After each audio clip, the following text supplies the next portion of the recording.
everyone, this is Katie Wilson, art director at Pizza Today and producer / sound engineer for The Hot Slice. Just a quick heads up before the episode starts. This was recorded during what we hope was the height of the COVID-19 crisis. So your local policies and regulations may have changed since this recording. Please visit cdc.gov for more up-to-date information. And as always, you can visit pizzatoday.com for pizzeria-specific guidance during this time. We hope you're all out there staying safe, staying pizza strong, and we're all in this together. So thanks for listening. Welcome to The Hot Slice. I'm your host, Josh Keown, creative director at Pizza Today. And I'm Denise, Greer, executive editor at Pizza Today. Congrats, Denise. We have made it to episode 2. This is pretty awesome. This is a big feat right here. Well, it's actually, our first episode, of course, was just us talking about The Hot Slice. So this is our first real deal episode with our good friend, Sammy Mandell. Yeah, and Sammy owns Greenville Avenue Pizza Company, also known as GAPCo, and that's what we're going to call it because GAPCo's a lot easier to say, and it's in Dallas, Texas. What a great chat we had with Sammy. He's definitely one of the most creative guys in the business. Always learn a lot every time we talk to him.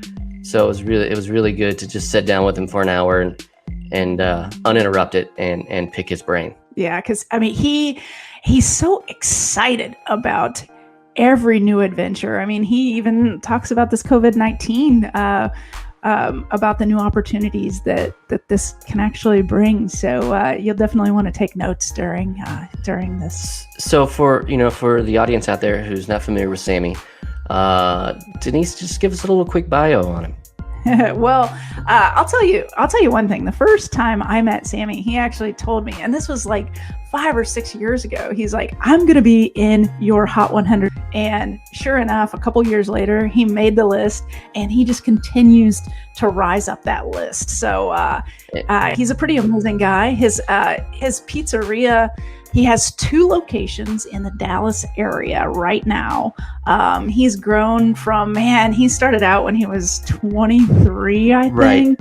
He showed a photo. Yeah, he showed a photo of himself at the keynote at Pizza Expo, and he was a child back there washing dishes, in his own place. And I can't imagine being that young and starting a business like that. Yeah, he's just come so far. I mean, yeah, he did the keynote last year at Expo. The year before that, he actually won our first Young Entrepreneur Award, and he just kind of blew the crowd away with his ideas. So he's really an entrepreneur in the truest sense of the word. And so, without any further ado, let's chat with Sammy Mandell. Let's jump into that hot slice. All right, so we are with Sammy Mandell. So, Sammy, our lives are pretty different right now. So, why don't you tell us what's been going on? Yeah. Just tell us about what your past 4 weeks now. So, how's it been going? It has been like we were talking a little while ago. It has been the last couple of weeks really stressful. Now that we're kind of past. To me, when it started, every day was just really like a dream. And I was just, kind of in a state of, I don't know what you would call it, just a very surreal state feeling. And in the past 2 weeks, it's just kind of been dealing and gripping with the fact that this is going to be with us for a little while. And just trying to hold everything together, I'm a big systems person, and I like things in a certain way. And even though my dining room is closed, I want everything to be the same way as far as the way, the staff runs the show and the managers work, and getting people to treat the restaurant the same way when it is not the same way has been an interesting challenge. But we're getting a little bit better at it right now, and I'm just hoping that things can level out a little bit, and hopefully this will get to some form of normalcy at some point soon. Yeah, you say you're a systems guy. What kind of systems, new systems have you put in place? Sure. So for instance, I mean, it's we are fortunately we're maintaining a pretty good level of being busy. We have an amazing customer base that is continuously supporting us. But for instance, like now that we've got this entire dining room that we can do whatever we want with, it's easier for people to turn that into a prep space or Right. Whatever it is they want to do. And in my eyes, it's like, no. We are going to run this the exact same way. We're going to do everything the same way. We're not going to yell. We're not going to do any of these things just because we don't have customers in the building. We're going to try to do our best to keep it the same way. Because as this rolls back, I don't want to be I don't want to be undoing new things that we've created. I want Bad habits. Yeah. Yeah, definitely. So really just trying to keep everybody, again, functioning as if it was business as usual. As far as, our sales and everything, like I said, our customers have really come out and they're supporting us in an unbelievable way during this crisis. And I mean, we've had people through one of the Uber third-party platforms even donate money to us, which was just wow. amazing thing. We've seen tips go up almost 2 to 3 times more than what they were. Yeah, I'm a 40 to 50% tipper right now. Yeah, at least. absolutely. Yeah. It is. It's definitely. There's so many ups and downs happening every day that it's just an interesting time to be in the restaurant business right now. Now, Sammy, I know that, when we came out to visit you a couple of years ago, I can't believe it's already been a couple of years ago. And, we saw you at night and you had a line out the door and this was at midnight. And so, because you have that late night focus, are you still seeing a late night traffic in a whole new way, or have your hours shifted a lot since then? So again, kind of like going back to systems and habits, it was real important to me to not change the hours because I just want our customers to know the same GAPCo is still here, right. No matter what hour. And and then think about it. I mean, if I changed them and then this does end at some point, then it's kind of like, now we got to go back to it. Now we got to retrain our people and we have to retrain the guest. And so to me, I'm just going to weather this storm and, keep it going. But at late night, I will say, I mean, sales are definitely not what they were. The majority of our time when guests are coming is right at dinner. We're just a huge push there. Lunch is pretty light. Dinner is pretty light. But again, enough people are coming out during dinner to where we are able to maintain and stabilize and keep running business as usual. Yeah. Now you're a creative guy. I mean, you're always coming up with, you and your team are always coming up with, innovative ways to present content and what you're doing. How are you using that in this kind of time of crisis? How are you presenting your brand? Sure. I mean, we're posting more now than ever.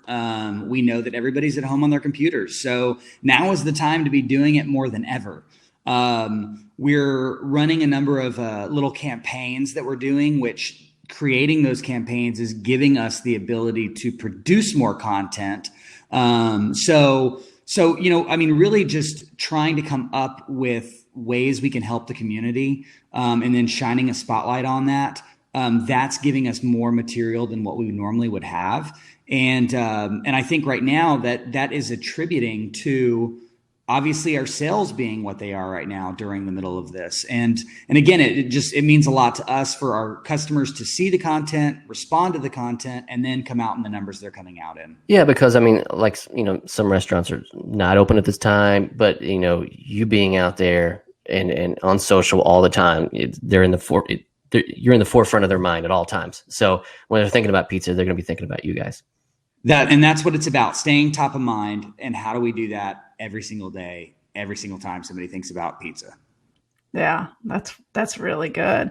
Let's talk about your team, because you have such a tight knit crew, especially you get your pizza slayers. How have you been able to kind of dig in during this time? As far as crew wise.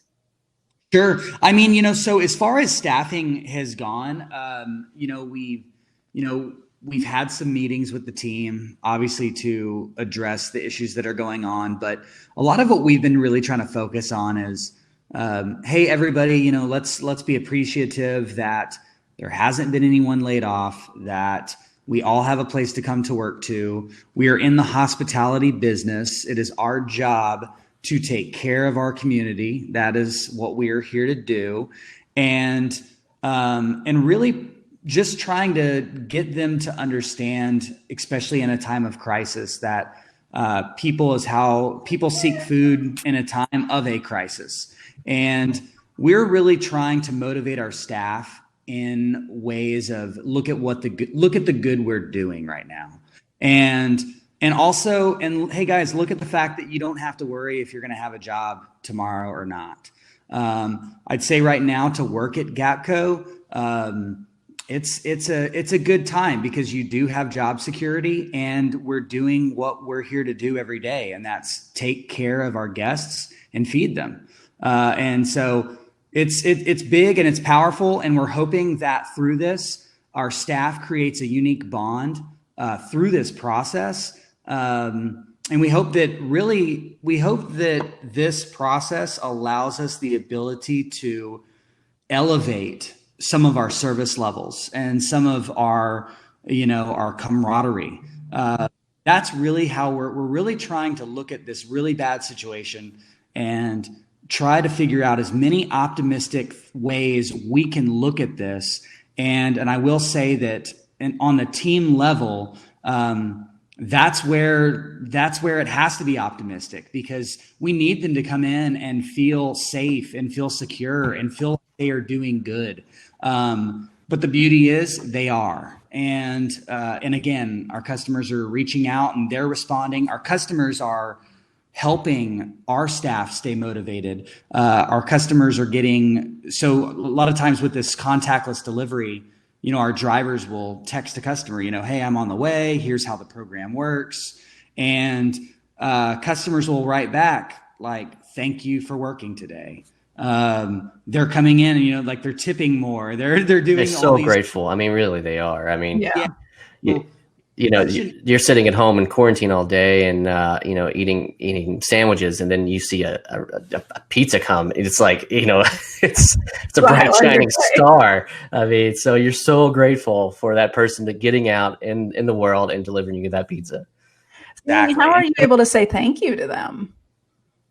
Right now, what we're doing is, we're working on posting a lot of things through social, letting them know what we're doing. That's really kind of our way.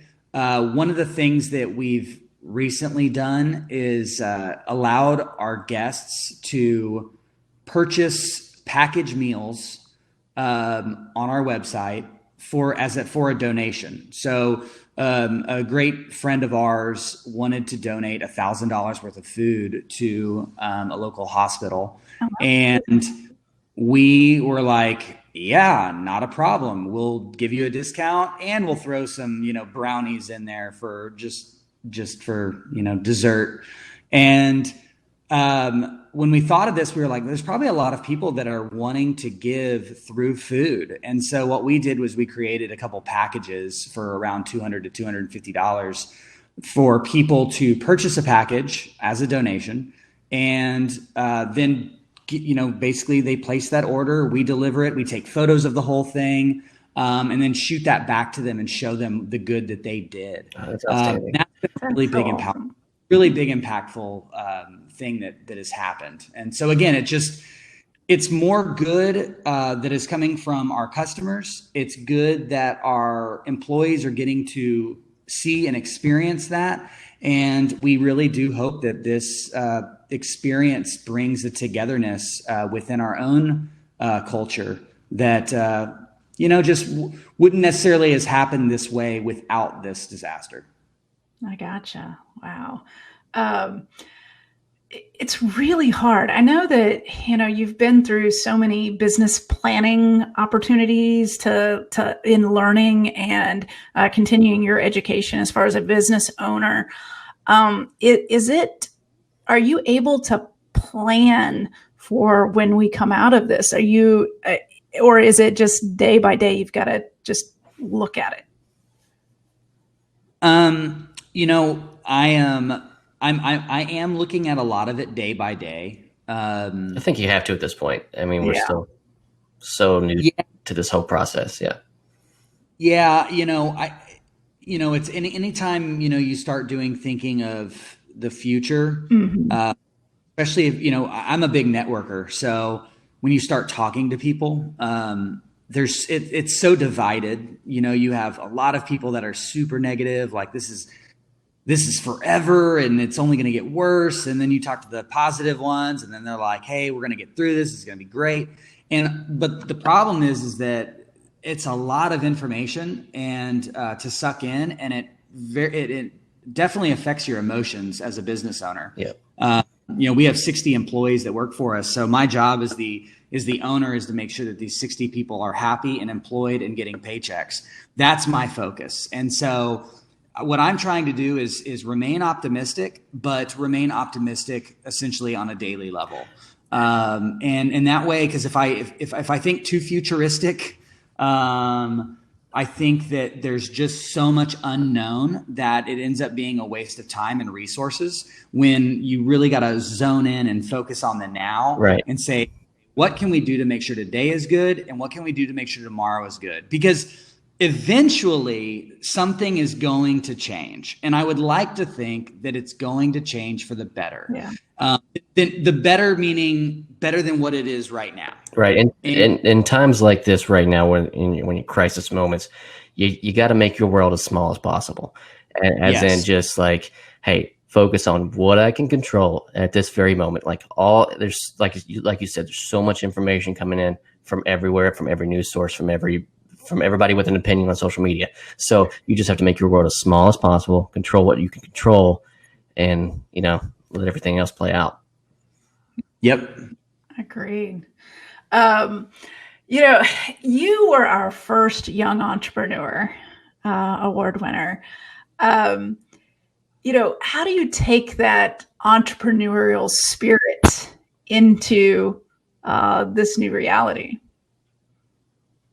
That was, again, one of the greatest experiences I've had. But I would say that being an entrepreneur right now in this time is interesting because, as an entrepreneur, it's kind of like you create and you grow. And it's really hard right now because of the fact that there is so much uncertainty. There's always risk, especially, being an entrepreneur. The moves you make are risky. But now it's even riskier. Yeah. and so being an entrepreneur right now is very interesting. We actually just signed an LOI on a third location, literally 3 order happens. Oh. Oh, wow. And so, we're baby stepping through it, and we're trying to, keep optimism, and we're every day, it's racking my brains. What am I going to do? What am I going to do? I have to, you want to grow, but you also want to be smart in the moment when you are taking risks. You still are trying to be as smart as possible with it. And this is just a very hard thing to do. It's a very hard time, I think, for an entrepreneur. I will say this, that speaking on the entrepreneurial level, disasters and crisis moments like this do present opportunities. Yeah. The thing though is that those opportunities really won't start to show face for probably a little while. And where you have somebody like me who's real impatient, I'm ready to go tomorrow. It's like, well, we got to be a little patient to see the opportunities that are going to come out of this. And I will definitely say that they are going to come out of this. I started this restaurant when I was 23, 24 years old, right before the recession. And there were a lot of opportunities that I missed at that time. One, I was young, I didn't have enough money, and I didn't have a established brand. Now that I do have those things, as we come over this crisis, I think there will be opportunities for entrepreneurs like me to take advantage of that and hopefully grow our business in ways that we couldn't have prior to this. Yeah, absolutely. And this is, the one thing as I talk to operators is it's kind of that, it's a nice time of reflection as well to look back on where your business has been. And, what are some of those home runs you've hit and successes that you've really, been able to look at now and said, yeah, man, we've come so far. I'll say probably obviously there's been a lot of successes, a lot of things that have happened, with you guys, Pizza Today, that we're so grateful for. But I would say, if I were to kind of like encapsulate what I am most proud about, it would be trying to make our restaurant as busy as possible every single day. Yeah. And you guys know this. I mean, it was a goal of mine to get up on that Hot 100 list, and we've continued to grow on that. But I'll say that, we made a couple decisions a couple of years ago when third party came out, right? Because there were a lot of places where it was like, well, why have your own delivery drivers now? And I looked at it and I was like, well, I don't want to become reliant on a third party company. I do third party delivery, but I'm not 100% reliant on them to get my food out the door. And in this crisis, that was obviously a very good decision. And I look for ways of utilizing our own drivers to do more in the future. But I will say though that, that constant focus of increasing sales per unit, and that has been hands down the biggest success. In my 1,500 square foot restaurant, it employs 40 people. People go, that's insane.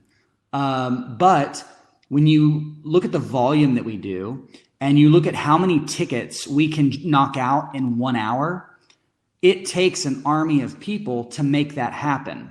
Yeah, if my concept was not all about trying to maximize sales 24/7, then the crisis that we're in right now would be extremely excruciating. But because on a per unit level, we have pushed so hard to maximize sales, we are able to deal with this crisis. And so I hope all that, I know that's, but that goes back to you being a systems guy. And I think that all comes down to systems. Am I correct? That you are correct. It's when you do, there are times we do 76 tickets an hour, right? You have to have it streamlined really good. Have it all well put together. And I'm not going to lie. It's, it's not easy to do. And there are people, of course, that will come in and go, man, it's like real crazy in here. But that is what it's about. If I can have somebody come in and start making pizza the minute they walk in, and literally they never stop making pizza, like that's my goal. And I think that right now with this crisis happening, thank God that was my goal. Because now what's happened is we've expanded our customer base so massively because we can handle so much, that right now in this crisis, we have all those customers that we've been pushing to try to take care of over all these years, being in business 13 years now. We have all these customers now, and they're all coming out, they're all supporting. And if a couple of years ago, I hit a pretty good sale, let's just say I hit $1 million. There's a lot of owners that at that moment would have been like, cool, it's a success, let's move on. Yeah. I'm like this. No, I've still got people that can be busier. I've still got more mouths that I can feed. I still can do more. And so the fact that you can have one location and do $1 million, well, it's like, well, how much more can I get it to do? That's been the mindset for many, many, many years. And that mindset is definitely paying off in this time. It's like tenacity. You've just got that tenacity, Hey everyone, it's Katie, art director at Pizza Today, here to interrupt your podcast with a short commercial break. Your friends at Message on Hold are happy to introduce our voice-over IP service. Message on Hold Phones is our solution for phone service. If the internet goes down, it's no problem. You can still take online and phone orders. No busy signal ever. Professionally recorded, customized messaging for your business ensures that your customer gets the message that you want delivered to them every time. Save money and get new phones. Visit www.messageonholdservice.com/phones. Performance Food Service is proud to deliver high-quality products, innovative technology, and custom operational solutions to restaurants of all sizes across the country. The flagship division of Performance Food Group, with deep roots in the restaurant industry, Performance Food Service has been the exclusive distributor of the Roma family of brands for more than 65 years. This signature relationship has allowed Performance Food Service to become a leader in the pizza and Italian segment of food service nationwide. Figuring out how to do delivery right can be a daunting task, especially when it comes to third-party platforms, in-house delivery, contactless solutions, and POS functionality. Fortunately, the innovators at PDQ have developed the Delivery Toolkit app, a convenient single source that can measurably enhance all aspects of delivery while saving time, effort, and costs. Rooted in metrics, the multi-integrated PDQ Delivery Toolkit is a must-have resource for your store. Learn why at pdqdt.com or call 877-968-6430. That's 877-968-6430. And now, back to the slice. Where'd it come from? Where did all this tenacity come from with you? Definitely being a perfectionist. They tell you, so much in leadership that it is horrible to be a perfectionist because it's not realistic. And I think that, we talked about the education piece. It's important to educate yourself, go out and talk with other operators and experienced professionals. Because I will tell you that a lot of where my tenacity comes from is just wanting to be the best, wanting to sell the most, and wanting to do it right 100% of the time. The problem with that is that that is very difficult for other people to be around and to work with. And not everybody's wired that way.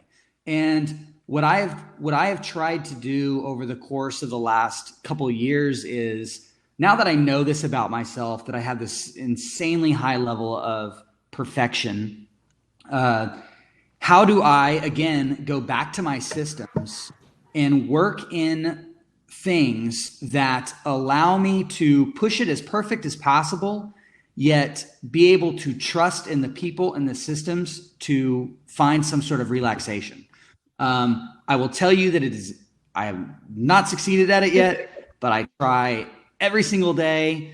And luckily, I have a lot of people that work around me that are very close, that kind of know that I'm wired the way that I'm wired. Well, the biggest thing is that how you act. So being aware of that is a whole lot of the issue. Is a whole lot of the. Yeah, correct. I mean that being self-awareness is what I was looking for. Yeah. Yeah. Exactly. And so I do work really hard on myself to be understanding to those around me. At the same time, I don't want to lose quality, see systems break down, and I do everything in my power every day to hold that line. And I mean that's the tenacity right there. And so it's that obstacle that keeps me going every single day. Absolutely. Wow. That's pretty powerful right there. It is big. I mean, it literally is. I deal with this on a day-to-day basis, and I'm just very fortunate that I've got a great team of people around me that know that, that they know me. And so, Well, let's talk about your team for a minute. Like, yeah. When we were visiting you a couple of years ago, we went up to your offices. I was so impressed. I was like, this is like almost an ad agency and a restaurant at the same time. It's like, I was super impressed of how you had everything laid out. So let's talk about your team and who you have surrounding you. Yeah. So my team, it really started off with bringing on, office admin, because as an owner, when you start learning how to run a business, I guess more efficiently, you learn that delegation it's a must. And so luckily, I was able to find a family friend that I could trust, Sina, who works for me. And she came on and really removed a lot of the financial aspect off of my back. So that was a big, but as time went on, I had you guys know that I really dig into the creative space, and I get very obsessed with the projects that I work on. That comes the tenacity side of me. And I really wanted to focus on getting who we are out to our customers. We're not just a pizza place. These are not just pizza makers. We have to, really bring our customers into our world. And how do we do that? To me, the answer was to have a creative director. And it was essentially bringing in a creative director that would essentially make mini commercials of what my vision is. And of course that led me to finding Phil, and Phil, again, high school friend. So another person that was tightly knit into my group. And, he came on board, and we started off making content, making these visuals and getting it out there. And that was huge to me. And it relaxed that creative side of me, because it's like, okay, cool. Now now I've got my money side. I've got that figured out with the office admin. All right, cool. Now I've got my creative side. I've got that figured out. And then of course, as time went on, I went on to hire, obviously another office admin that ended up being Caitlin, my wife's sister-in-law. I went on to hire kind of an upper level management. So I dabbled with doing like a director of operations. I currently don't have that role filled now, but it was beneficial to put people in a higher up role, because I was trying to remove myself from just the day-to-day management. And that part is very difficult when you're a hands-on owner. You can't let it go, huh? God, it's so hard. It's so hard. But again, so I learned a lot through that process. And currently I also brought on a catering manager. This catering manager, so I've gone through, she's my third one. And she actually ended up being, oh my God, I can't think of what it is, but Sina's daughter-in-law. And she has come in and really helped us facilitate our catering sales. And so that was another level to me, right? Like again, right? It's all with all of these people. And I want to say this, but with every single person that I bring on outside of the office admins obviously help me save money. So that there's a money aspect there.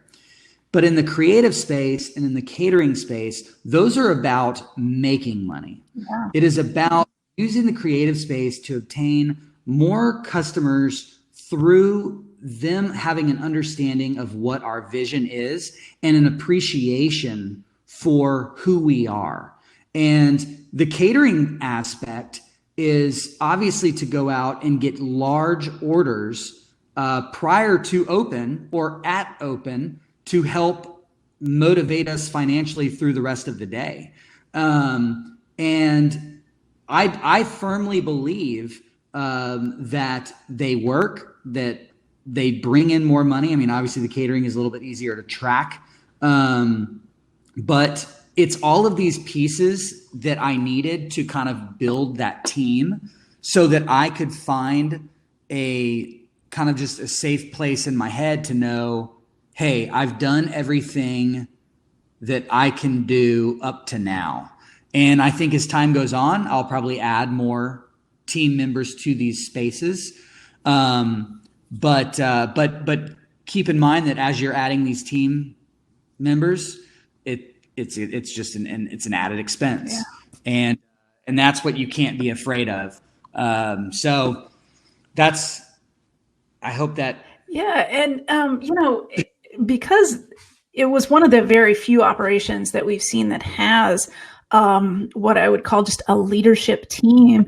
What kind of advice do you have for other operators that kind of want to go into that direction? Sure.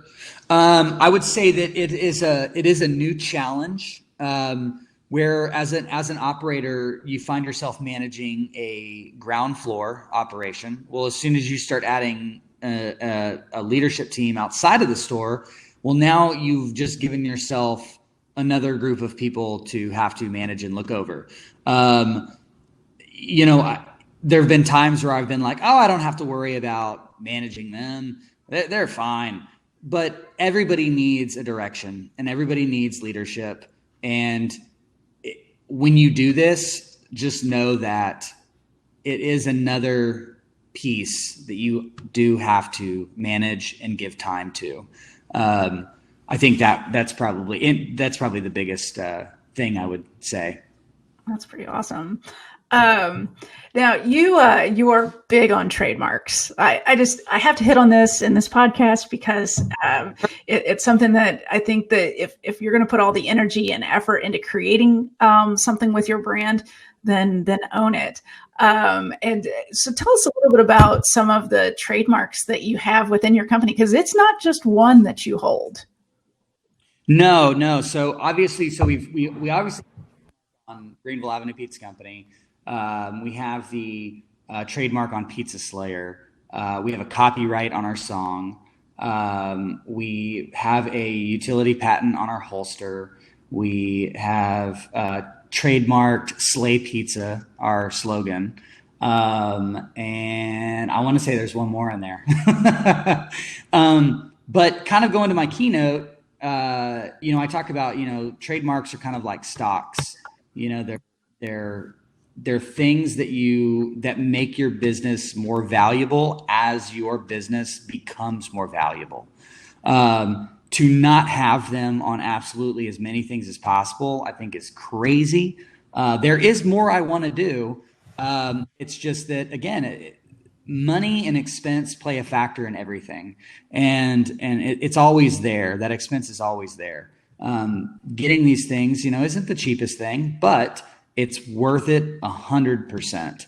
As soon as you have a brand that, you've kind of like survived I'm trying to think of a proof of concept, right? As soon as you've kind of have that proof of concept, protecting everything that you have created is very, very important. That was what it was. And we trademarked Pizza Crack, our in-house pizza season. I've still got to think of Pizza Crack up in my.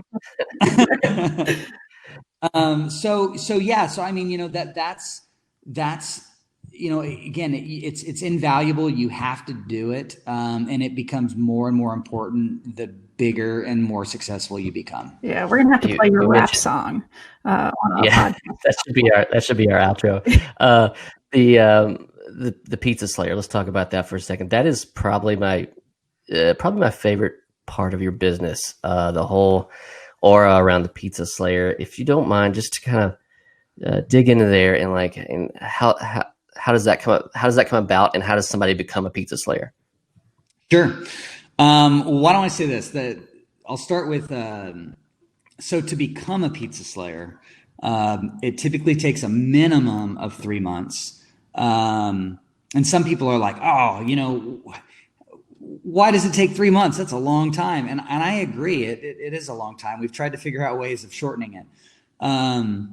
But some of it is we want to know who the person is. I mean, like, are they here and gone? Are they, who are they?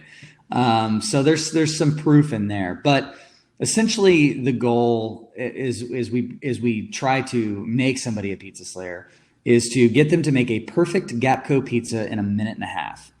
And again, I know there's people probably listening to this right now that are in the pizza world like, what? That's so easy. Like, are you kidding me? But I think that's when you kind of have to see the system. And it is literally about consistency and getting people, a team of people, to do everything the exact same way every single time. That is the challenge. That is what it takes to become a pizza slayer. And that is not easy to do. When, like you heard me say earlier, I mean, let's let 76 tickets roll through in an hour, right? I mean, that's probably 200, probably about 150 pizzas, I would estimate in there that a team of roughly 7 people are going to make. And be in pretty good shape to even do that. I mean, yeah. They are cardio. Yeah, dude. I mean, they are going, they are churning and burning, I've wore a Fitbit in this restaurant, and let me tell you what, it's not hard to do 20,000 steps in a day. It's very easy. But what I'll say is that, what I get from it, and this again, it comes back to the tenacity part. I am such a stickler for our system, because to me, it is about a customer looking at the crew of slayers and watching them make identical pizzas the exact same way every single time. And I know that it's successful because sometimes I'll be behind the pizza line and a customer will say, whoa, you guys are making my OCD go crazy, because you'll literally have everybody saucing the same way, cheesing the same way. We have obviously toppings that we do a specific way. It's all measured. It's all exact. And getting people to respect that takes time. So it takes 3 months to get people to truly become a slayer. Again, that's pretty much the fastest right now. But once they become a slayer, they get a chef coat, they get a leather holster outfitted with a pizza cutter. Josh didn't want to give his up when he put his on when we were at your restaurant. So I did not. I felt really powerful with that thing on. That's the way it is, man. I mean, I hate to say it, but sometimes, we've had guys where they work so hard to become a slayer that when they do become a slayer, they're like, well, what's next? Status symbol now. But for me, that's part of the beauty of the slayer, because I'm a creative person. And to me, it's always about the next thing. That's a great challenge for me. What is the next thing after this person has the holster? But time will tell. But if I can finish this up with saying that you asked, how did we come up with where did the concept come from? Yeah. Come from. So the concept really came from being somebody that was, I had invested many, many years into our food, into our systems, into our processes. Well, now it was time to kind of go beyond the food, to the people.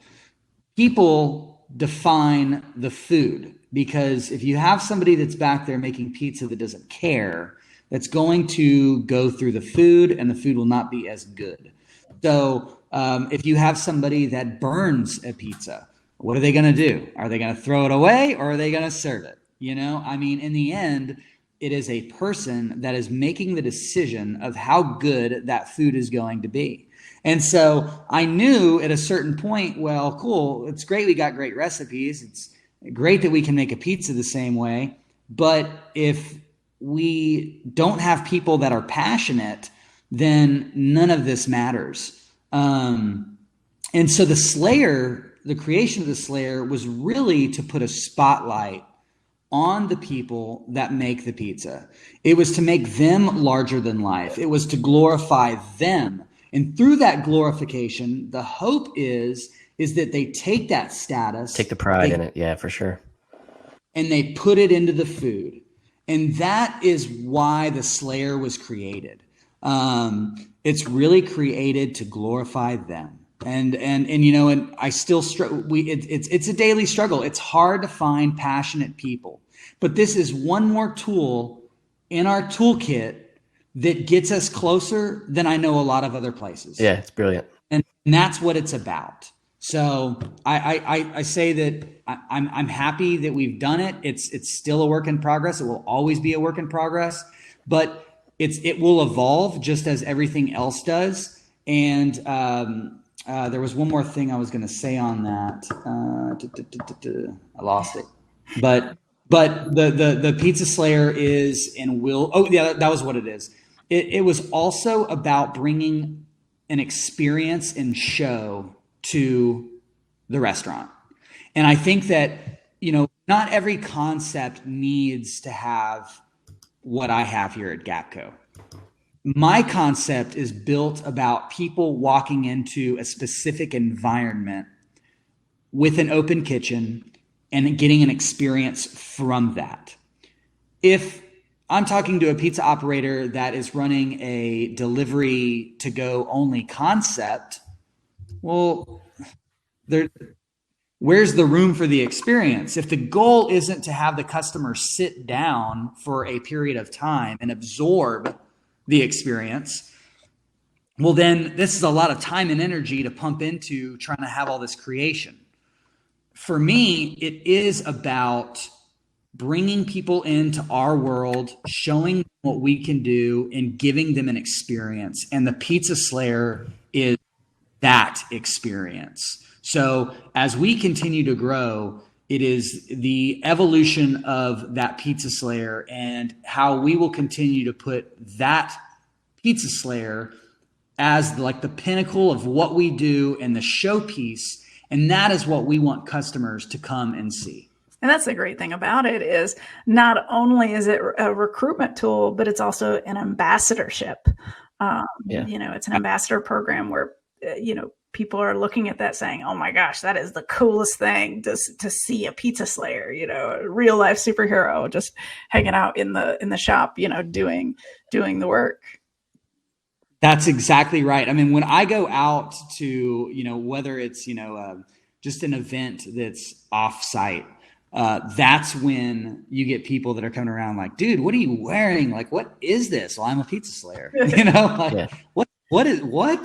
People are like, that is so freaking cool. I mean, it's someone looking for a job. If you look at Restaurant A, that, hey, I'm just an average employee there in or your restaurant, or I could be a Pizza Slayer with it. Like they said, the status symbol. I mean, that's a no-brainer for somebody looking for a job. Exactly. So that's the Slayer in a nutshell. That's pretty awesome. All right. Well, if you could give any parting words, these are for our pizza tribe, our pizza crew, our pizza community, what do you have to say to all of our folks out there? Man, I get this question and I feel like my answer always changes because every week and day, especially right now, every day is different. But I think I would say that there's so much in our industry where the focus was scratch kitchen. And, you've got to use the right ingredients. You've got to have the right partnerships. And I think that there is a lot of people coming into our industry that know that now. They, are using Stanislaus tomatoes. They are using grande cheese. They understand the importance of using quality products from quality distributors. And I feel though that there's so much more that we can do in relation to creativity inside of our restaurants. And I think that there's going to be an interesting shift, obviously, after this COVID thing settles down, because I feel that people, if they're going to go out, they're going to want an experience. And if you are not focused on that creativity piece inside of your restaurant, I think that you're doing yourself, you're hurting your potential. And so if I just had any advice, I would say, stick to what the pros say, stick to what works, which quality works. You gotta do that. That is a no-brainer. But start to look into other aspects of your business, of how you can challenge yourself to really truly raise the bar in a different way. And I will tell you, the one thing that always pushes me to do something different is that one line that you hear all the time is, do everything that your competitor is not doing. True. And it's that sentence that fuels my level of creativity. And I will also say that going into other pizza places, I had the opportunity, of course, through Pizza Today, to take Tony G's class. And I went to Chicago and went and saw a lot of great operators out there, and walking in, and I don't consider these people competitors, I consider them friends. But seeing what they do in certain situations or their operation, it helps fuel ideas and creativity.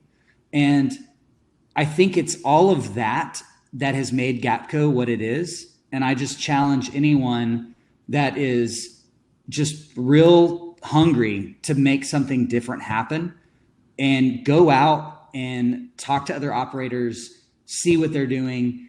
And if you're in your local market, see what your competition is not doing, and do everything that they are not doing. And that will make your brand something so big that you will be very difficult to compete with. Wow, that's some really great parting words.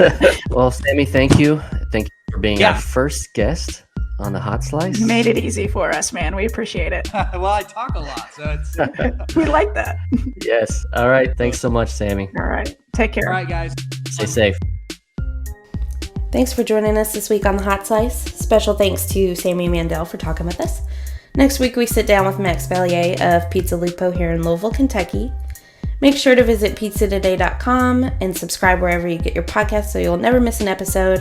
And while you're at it, go ahead and rate us, review us, give us a share, tell a friend. That would help us out too. And as always, thanks for listening, and we'll see you next time.